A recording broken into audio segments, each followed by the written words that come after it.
Tono analítico directo. Seguimos construyendo infraestructura física masiva, como el centro de datos que ven aquí, para anclar nuestra economía. Pero los productos básicos que impulsan el comercio moderno ya no son físicos. La base se ha desplazado hacia los activos intangibles y los algoritmos predictivos.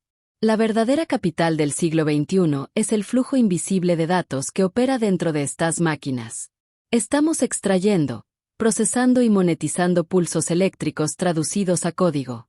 Para proteger estos activos digitales, las empresas se basan en un marco legal diseñado originalmente para regular los telares mecánicos, las máquinas de vapor y los libros impresos.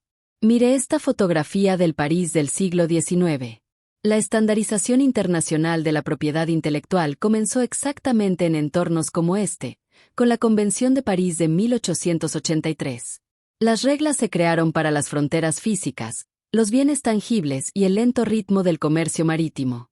Hoy en día, los ecosistemas digitales operan de forma instantánea y sin fronteras geográficas.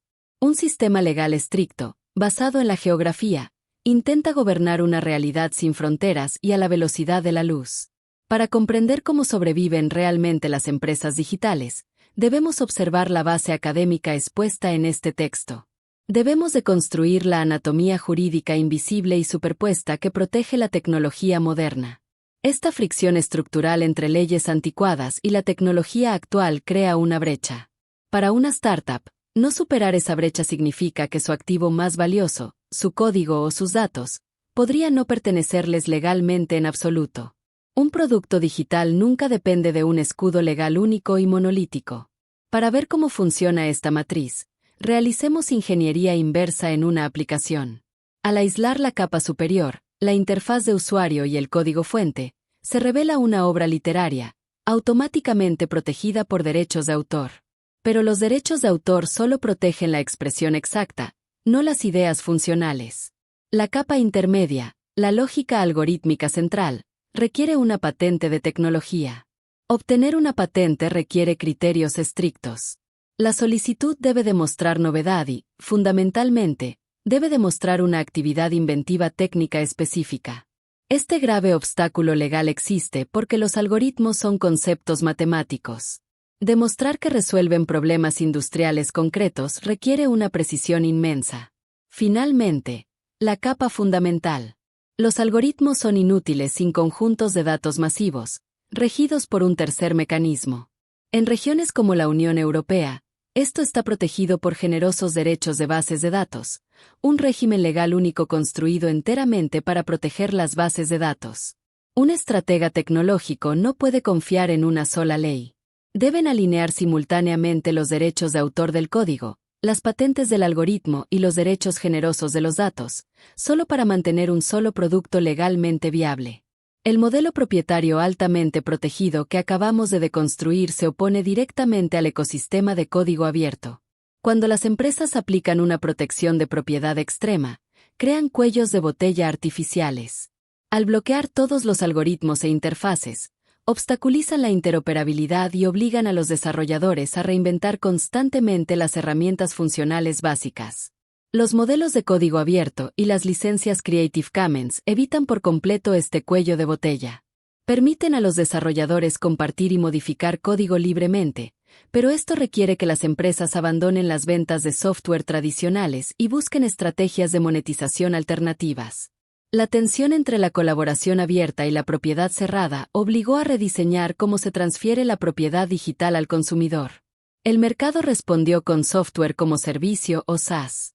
Sirve como la solución definitiva a la piratería de software y la pérdida de control de la distribución. Según SaaS, la propiedad intelectual nunca se transfiere localmente.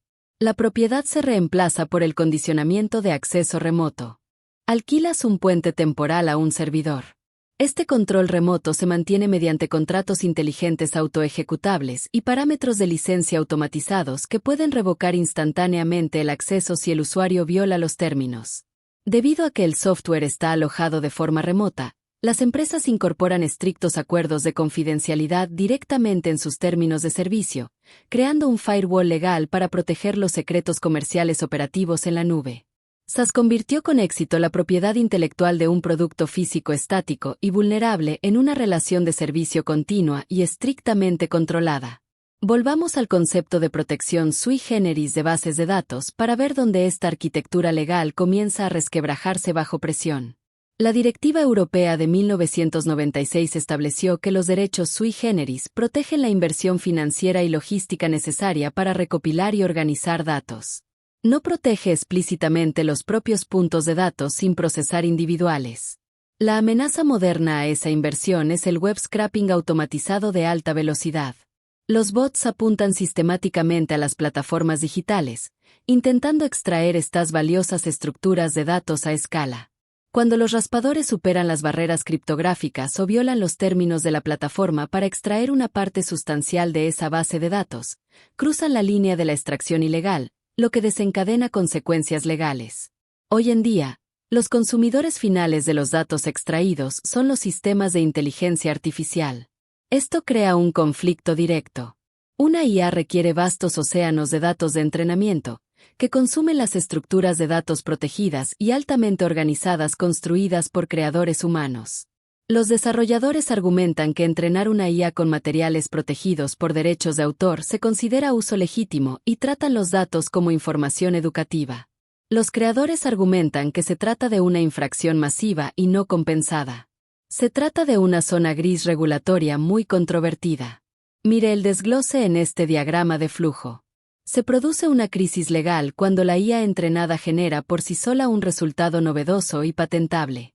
El sistema pasa por alto el paso de la creación humana, dejándonos con un resultado que no tiene autor legal. Si una máquina genera un algoritmo de diagnóstico médico de alta precisión sin intervención humana directa, las oficinas de patentes chocan contra un muro. Las jurisdicciones se niegan a conceder derechos de patente a las máquinas, dejando la intención en un vacío regulatorio. Actualmente, los tribunales están debatiendo cómo asignar la propiedad derivada y la responsabilidad compartida. El derecho pertenece al desarrollador que escribió la IA, al usuario que la solicitó o a ninguno de los dos. Al eliminar la intención humana del proceso generativo, la IA está rompiendo la premisa fundamental de la ley histórica de propiedad intelectual.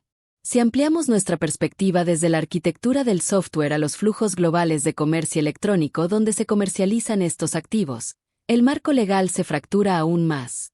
Los foros y mercados digitales globales son inherentemente vulnerables a la piratería y la falsificación transfronterizas, donde las copias ilícitas se distribuyen instantáneamente a millones de usuarios. Esto lo vemos claramente en la ciberocupación. Los actores maliciosos secuestran identificadores de dominios digitales en diferentes regiones, explotando el valor de marca de empresas establecidas. Observe los bordes rojos parpadeantes en este mapa. Hay una completa falta de armonización jurídica internacional. Una acción que constituye una violación grave de la propiedad intelectual en un país puede ser completamente legal en otro. Esto crea refugios jurisdiccionales seguros donde los malos actores operan con impunidad. Perseguir los delitos contra la propiedad intelectual en estos tribunales nacionales en conflicto es una pesadilla logística y financiera. El costo del litigio a menudo supera la recuperación del activo robado.